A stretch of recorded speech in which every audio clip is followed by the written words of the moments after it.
saran pemerintah seperti apa. Nah, jadi terkait dengan kartu prakerja, tentunya kita berharap masyarakat yang ada di Sulawesi Utara, adik-adik kita memanfaatkan program kartu prakerja ini seluas-luasnya untuk mereka dan keluarganya. Dan sekali lagi, dari tadi kalau ditanya, ini jangan sampai mereka hanya Uber yang namanya insentifnya 2.400.000 itu ya, 600.000 per bulan selama 4 bulan. Tapi Uberlah pelatihan yang diberikan, pelatihan itu sekitar ada 100 lebih ya, 1.800 jenis pelatihan. Nah, tinggal dilihat cocoknya yang mana. Kalau tadi saya lihat ada sekitar 4-5 pelatihan yang diminati dari masyarakat Sulawesi Utara ya. Kemudian kita lihat juga dari pemasaran, kemudian desain grafis dan lain sebagainya. Untuk perkembangan mereka punya yang tadinya sudah ada dagangan kecil-kecilan ya, dari bagaimana membangkitkan perekonomian keluarga itu sendiri atau kelompok tertentu, bagaimana supaya ini lebih survive ya di masa pandemi COVID-19. Dan saya berharap juga teman-teman ya wartawan ini menyampaikan juga kepada, ya ini adalah informasi yang positif sampaikan kepada masyarakat Sulawesi Utara. Bagi yang mau ambil kartu prakerja, mari gitu, masih tersedia ya, masih tersedia. Jangan sampai ini habis karena ini ada batasannya ya. Saya juga minta kepada Ibu Direktur Pelaksana agar Sulawesi Utara mendapatkan juga perhatian, karena banyak di daerah kita dari 15 kabupaten kota, banyak yang terhambat karena tadi bukan salahnya dari kartu prakerjanya, tapi karena bagaimana mereka tidak mendapatkan internet di daerah mereka sendiri, kemudian hambatan-hambatan gadgetnya, kemudian juga ketika mereka masuk juga mungkin pada saat itu lagi banyak ya yang masuk, jadi mereka belum mendapatkan kesempatan. Tapi jangan putus asa, tetaplah mencoba terus sampai dia bisa masuk. Karena tadi sekali lagi saya sampaikan bahwa tadi ada yang sampai 12 bed baru dia bisa masuk. Dia masuk dari bed pertama, kemudian dia tidak dapat terus dan sampai ke 12 baru dia. Itu semangatnya, itu yang perlu kita tiru, kita ambil. Karena untuk dia mencari apa sih yang ada di kartu prakerja, kemudian dia bisa mendapatkan pelatihan-pelatihan sesuai dengan yang dia inginkan, dan itu dia praktekkan dalam usaha dia, dalam komunitas dia, untuk membantu dirinya tentunya dan keluarganya. Saya kira itu. Targetnya berapa Bu untuk Sulawesi Utara?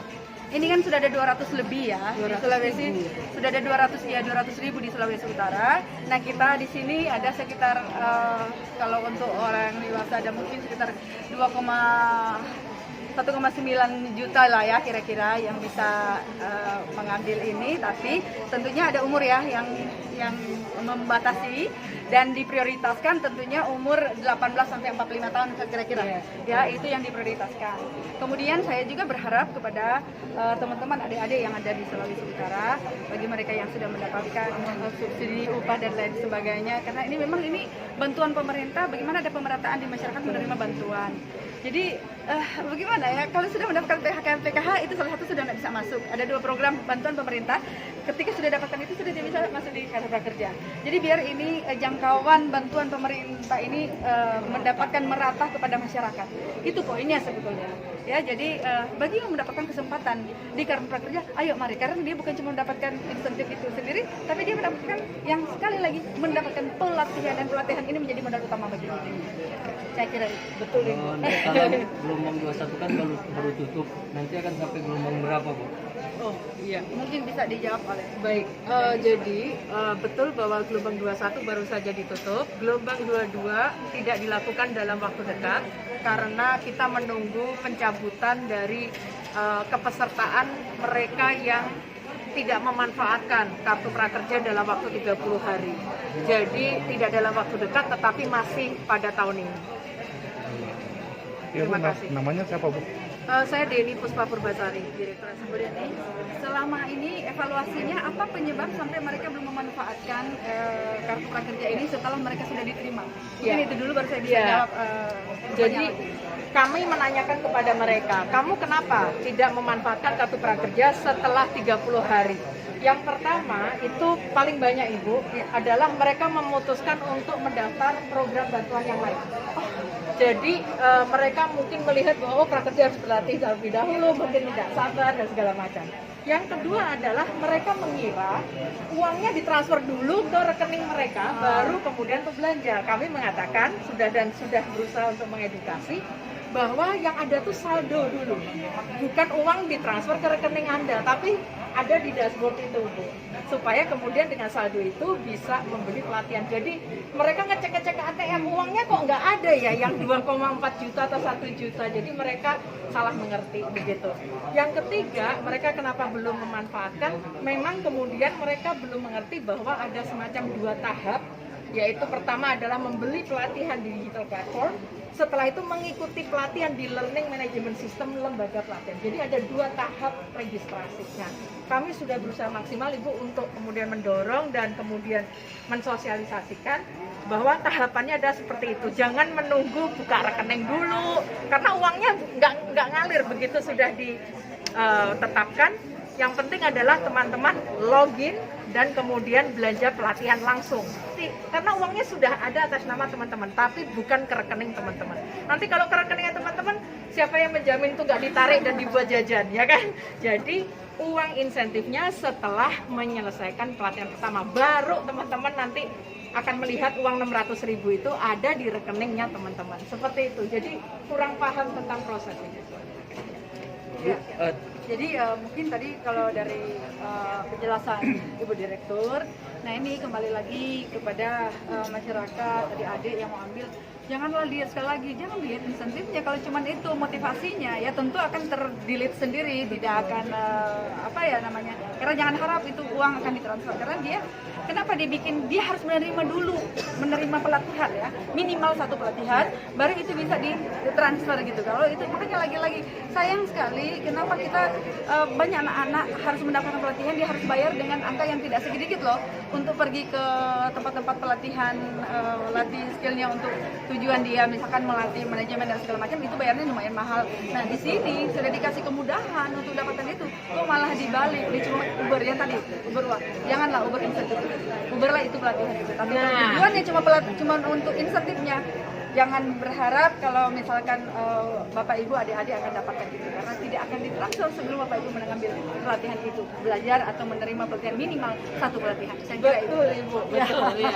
Kira-kira Bu, dari pemerintah ada target nggak ketika dia selesai ikut pelatihan dapat sertifikat, terus ada misalnya difasilitasi oleh pemerintah untuk pekerjaan atau apapun itu? Ya, jadi pertama adalah begitu selesai pelatihan, maka kan teman-teman dapat sertifikat. Sertifikat itu gunakanlah untuk melamar pekerjaan. Tapi tadi dari salah satu kisah itu sudah diterima kerja dengan sertifikat itu, yaitu Excel. Tapi kan kemudian dia tidak bisa kemudian melakukan dengan sangat lancar, karena sekali lagi pelatihan di prakerja dan pelatihan apapun harus diulang-ulang kan, supaya kita kemudian jadi jagoan. Nah, jadi kalau kita bicara tentang bagaimana apa yang difasilitasi oleh pemerintah, yang pertama adalah pelatihan itu sendiri. Yang kedua, sudah ada informasi lowongan pekerjaan di dashboardnya teman-teman prakerja, tinggal klik aja dan kemudian teman-teman bisa melihat lowongan pekerjaan yang sesuai dengan pelatihan yang sudah diselesaikan.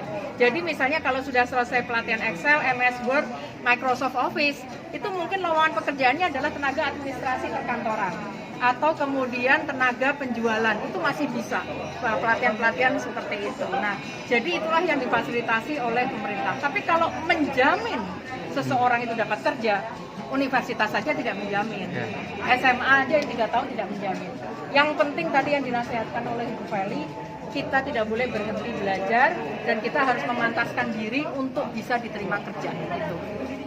Mungkin Bu Feli ada mau ingin menambahkan, silakan Ibu. Saya kira itu aja. Jadi tadi dengan pertanyaan yang disampaikan ya ini sudah dibuka untuk menambah kompetensinya agar bisa diterima di perusahaan-perusahaan. Tapi sekali lagi ini kan juga waktunya tidak panjang, tidak bertahun-tahun atau berbulan-bulan. Jadi tinggal bagaimana dia melatih lagi diri, mengulang kembali apa yang dia pelajari dan terus supaya dia lebih lincah. Dan ya ini salah satu syarat. Biasanya di perusahaan itu mereka kan juga ada tes dulu, ada tes bisa tidak diterima di bidang yang dia lamar gitu. Nah tapi saya mengharapkan ya jangan juga hanya untuk itu. Mari dia bisa menjadi pengusaha kok sendiri untuk tidak usah mencari pekerjaan, tapi dia buat lapangan pekerjaan. Itu yang kita harapkan dari pelatihan yang diambil dari mereka-mereka yang sudah masuk dalam program. Saya kira itu. Terima kasih ya.